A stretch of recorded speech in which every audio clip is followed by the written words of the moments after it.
नमस्कार, मैं कल्पेश चक्रवर्ती एक बार फिर से आप सभी का स्वागत करता हूं मेरे इस YouTube channel a new tricky era of chemistry with Kalpesh sir पर। देखिए, आज हम लोग डिस्कस करेंगे साम्य अवस्था स्थिरांक के बारे में। और जो ये साम्य अवस्था स्थिरांक होते हैं ये दो प्रकार के होते हैं। पहला होता है जिसे नाम देते हो सांद्रता साम्य स्थिरांक, ओके, और दूसरा होता है जिसे नाम देते हैं आंशिक दाब साम्य स्थिरांक। तो दोनों को बहुत ध्यान से पढ़िएगा, एक एक कंसेप्ट क्लियर कीजिएगा क्योंकि क्वेश्चंस इसमें से आते हैं भाई। तो चले शुरू करते हैं हमारी सबसे पहली बात सांद्रता साम्य स्थिरांक के साथ।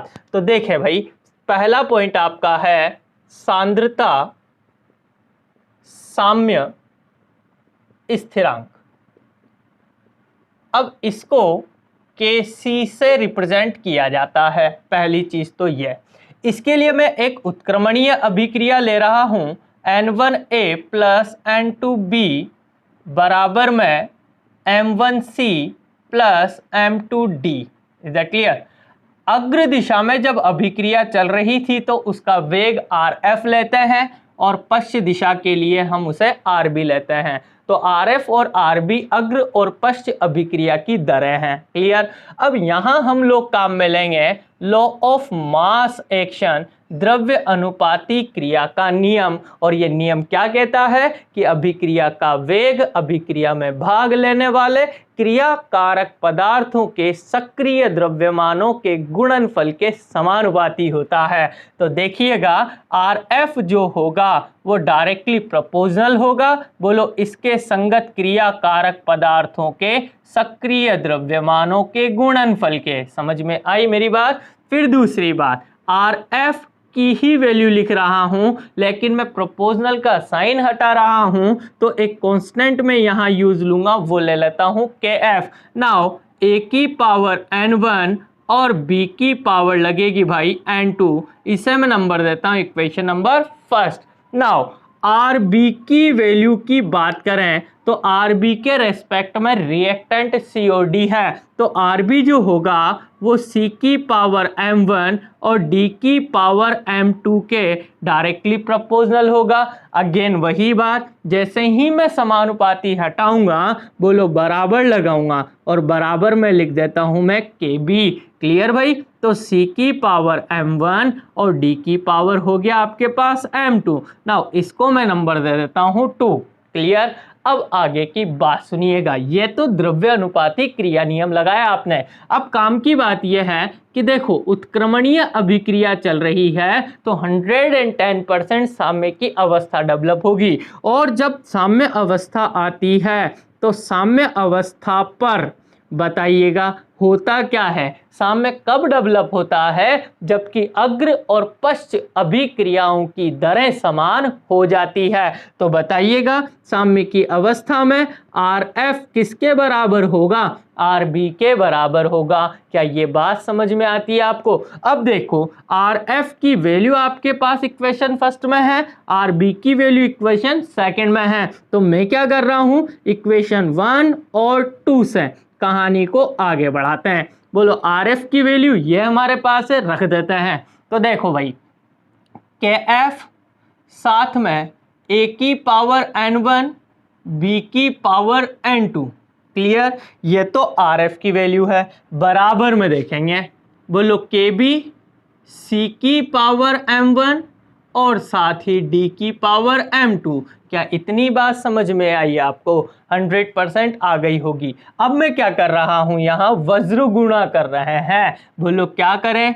KF KB को नीचे लेके आ रहा हूं, KB बराबर में देखें C की पावर M1 D की power M2 divided by A की पावर N1 और B की पावर N2। इतनी बात समझ में आ गई। अब आगे की सुने। देखो, KF एक स्थिरांक है, KB एक स्थिरांक है। तो इन दोनों की जगह मैं एक नया स्थिरांक यूज लेता हूं जिसे कहते हैं Kc, और वही Kc आपका सांद्रता साम्य स्थिरांक है। तो बताइएगा, Kc इज इक्वल टू क्या लिखेंगे? C की पावर M1 D की पावर M2 अपॉन में देखिएगा A की पावर N1 और b की power n2। In that case ये जो फॉर्मूला आपके पास आया ना भाई, इसी फॉर्मूले को आप केसी की इक्वेशन बोलते हो। अब यहां से जो क्वेश्चंस बनते हैं उसका क्राइटेरिया देखिएगा। सबसे पहला क्वेश्चन पूछा जा रहा है, बहुत ध्यान से देखना। एक reaction the PCl5 converts in PCl3 plus Cl2। अभिक्रिया के लिए केसी होगा। बहुत अच्छा और बहुत आसान क्वेश्चन है। अब सीखिएगा मेरा कंसेप्ट क्या है। इस केसी को आप ध्यान से देखें। यहाँ इक्वेशन में है क्या आपके पास C और D, और हमारी इक्वेशन में C और D प्रोडक्ट है। Is that clear? और A और B जो नीचे हैं बोलो वो रिएक्टेंट है। तो मैं केसी को यदि लिखना चाहूं सीधी भाषा में तो प्रोडक्ट का सक्रिय द्रव्यमान और बटे में रिएक्टेंट का सक्रिय द्रव्यमान, बोलो एक शब्द में ही ये बात हो जाएगी।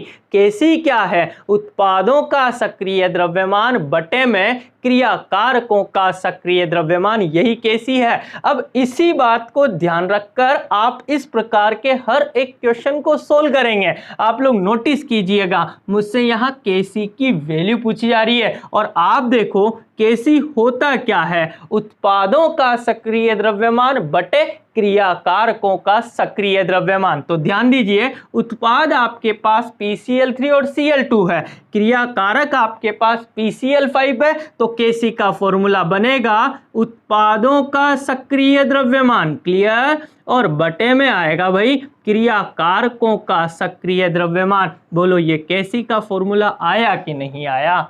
समझ में आई मेरी बात? तो इस प्रकार के प्रश्न यहाँ बनते हैं। दूसरे प्रकार के प्रश्न की बात करते हैं जो हमसे पूछे जाते हैं। भाई ध्यान दीजिएगा, केसी का मात्रक पूछा जाता है। बहुत बार पूछा गया क्वेश्चन है केसी का मात्रक।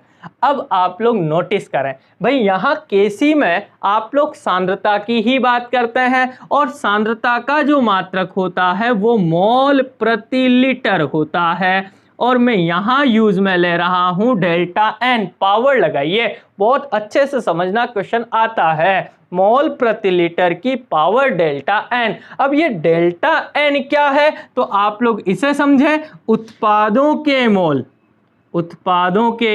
मोल माइनस क्रियाकारकों के मोल। ये किसकी वैल्यू है भाई? डेल्टा एन की। दैट मीन्स उत्पादों के मोलों की संख्या में से क्रियाकारकों के मोलों की संख्या को माइनस करोगे तो डेल्टा एन आ जाएगा। फॉर एग्जाम्पल आपसे मान लीजिए इसी इक्वेशन के लिए बात करी कि इस इक्वेशन के लिए केसी का मात्रक बताइए, तो आप लोग देखें मोल प्रति लीटर तो आएगा और डेल्टा एन आएगा। डेल्टा एन निकालोगे आप लोग, उत्पादों के मोल बताइएगा। उत्पादों के कुल मोल कितने हैं आपके पास? 2। कैसे पता? इसके आगे जो नंबर होता है वो मोलों की संख्या होती है भाई। इसके आगे कोई नंबर नहीं है, इसका मतलब 1 लिखा हुआ है। 1 + 1 = 2। उत्पाद के मेरे पास 2 मोल है माइनस क्रियाकारक का मेरे पास 1 मोल है। बोलो तो देखे डेल्टा एन की वैल्यू 1 आएगी कि नहीं आएगी? तो जैसे ही मैं मोल प्रति लीटर की पावर 1 लिखूंगा तो बोलो मेरे पास मात्रक इसका मोल प्रति लीटर ही तो आएगा। समझ में आई क्या मेरी बात? तो ये है भाई केसी की बात, पहली चीज। अब ऐसे के ऐसे ही केपी होता है जिसे कहते हो आप लोग आंशिक दाब साम्य स्थिरांक। तो अब आंशिक दाब साम्य स्थिरांक में करते क्या है? तो बहुत छोटी सी बात है, समझिएगा, कोशिश कीजिएगा एक बार में ही समझ में आए। तो देखो दूसरा प्रकार आपका है जिसे नाम देते हैं आप आंशिक दाब साम्य स्थिरांक। आंशिक दाब साम्य स्थिरांक। देखो जब भी आंशिक दाब की बात होगी ना तो गैसीय अभिकारकों और उत्पादों के लिए होती है। तो यहाँ मैं एक इक्वेशन जानते हो शायद आप, आदर्श गैस समीकरण, आइडल गैस इक्वेशन, और जो होती है आपके पास PV = nRT। Is that clear? अब देखो अगली बात मैं क्या कर रहा हूँ, P = n/VRT लिख रहा हूँ। ओके भाई, अब आप देखिएगा आप देखो N/V पढ़ के देखिएगा, मोलों की संख्या बटे आयतन, मोलों की संख्या बटे आयतन को सक्रिय द्रव्यमान कहा जाता था और सक्रिय द्रव्यमान को ऐसे ब्रैकेट से रिप्रेजेंट करते हैं। That means P is equal to, बोलो ये ब्रैकेट और साथ में आ गया RT। क्लियर। अब बताइएगा, R गैस कांस्टेंट होता है और स्थिर ताप पर कहानी होती है, तो बोलो P is directly proportional to active mass, होगा कि नहीं होगा? होगा। तो फिर मैं क्या करने जा रहा हूं, Kc के सूत्र में की जगह है P लगाने पर, बोलो बराबर है भाई, P लगा देते हैं जहां जहां सक्रिय द्रव्यमान है, तो बोलेंगे Kp इज इक्वल टू, यहां देखिएगा सक्रिय द्रव्यमान की जगह P लिखेंगे, किसका P? C का, पावर बोलो m1, ऐसे कैसे? P किसका? D का, पावर बोलो m2, P किसका? A का, पावर बोलो n1, P किसका? B का, पावर बोलो n2। बोलो ये सूत्र जो बनेगा ये किसका होगा भाई? Kp का होगा। तो Kc आ गया तो Kp तो तुरंत आएगा, क्योंकि Kc क्या है? उत्पादों का सक्रिय द्रव्यमान बटे क्रिया कारकों का सक्रिय द्रव्यमान। तो फिर Kp क्या है? उत्पादों का आंशिक दाब बटे में क्रिया कारकों का आंशिक दाब। समझ में आई मेरी बात? फॉर एग्जाम्पल, जैसे मान लीजिए आप लोगों से क्वेश्चन पूछा गया, देखिएगा ध्यान से। क्वेश्चन है भाई, N2 plus thrice of H2 converts in twice of NH3 के लिए Kp व इसका मात्रक बताना है। अब टेंशन वापस चालू है। सबसे पहली बात तो Kp का फॉर्मूला आना चाहिए। Kp क्या होता है? उत्पादों का आंशिक दाब बटे क्रिया कारकों का आंशिक दाब। बताइए, उत्पाद के रूप में आपके पास अमोनिया है, तो P किसका? NH3 का, और पावर कितनी लगेगी? बोलो 2। क्लियर। अपॉन में आ जाओ, P किसका? बोलो N2 का, पावर में कुछ नहीं, एक ही है। साथ ही P किसका? बोलो H2 का, और पावर लगेगी बोलो 3। तो पहला क्वेश्चन तो मेरा सोल्व हो गया कि भैया Kp की वैल्यू निकाल दी। लेकिन फिर मुझसे वो कह रहा है कि Kp का मात्रक भी बताओ। तो देखो भाई, यहाँ दाब की बात है और दाब का मात्रक होता है ATM और इसकी पावर लगेगी डेल्टा N। ये किसका मात्रक है भाई? Kp का मात्रक है। तो अब आप लोग क्या कैलकुलेट नहीं कर सकते क्या? अगेन डेल्टा N की वैल्यू वही है, उत्पादों के मोल माइनस क्रिया कारकों के मोल। तो बताइए मुझे ATM की पावर, बोलो डेल्टा N निकालें। उत्पादों के मोल 2 माइनस क्रिया कारक का 1 मोल, क्रिया कारक के 3 मोल, टोटल मिला के 4 मोल। -4 बराबर में आया -2। बोलो डेल्टा N की वैल्यू क्या लिखी जाएगी? -2। समझ में आई कि नहीं आई मेरी बात? तो ये है Kc और Kp और साथ ही इनके मात्रक। तो ध्यान देना भाई, Kc क्या है? उत्पादों का सक्रिय द्रव्यमान बटे क्रिया कारकों का सक्रिय द्रव्यमान। Kp क्या है? उत्पादों का आंशिक दाब बटे क्रिया कारकों का आंशिक दाब। अच्छा, Kc की यूनिट क्या होती है? मोल प्रति लीटर की पावर डेल्टा N।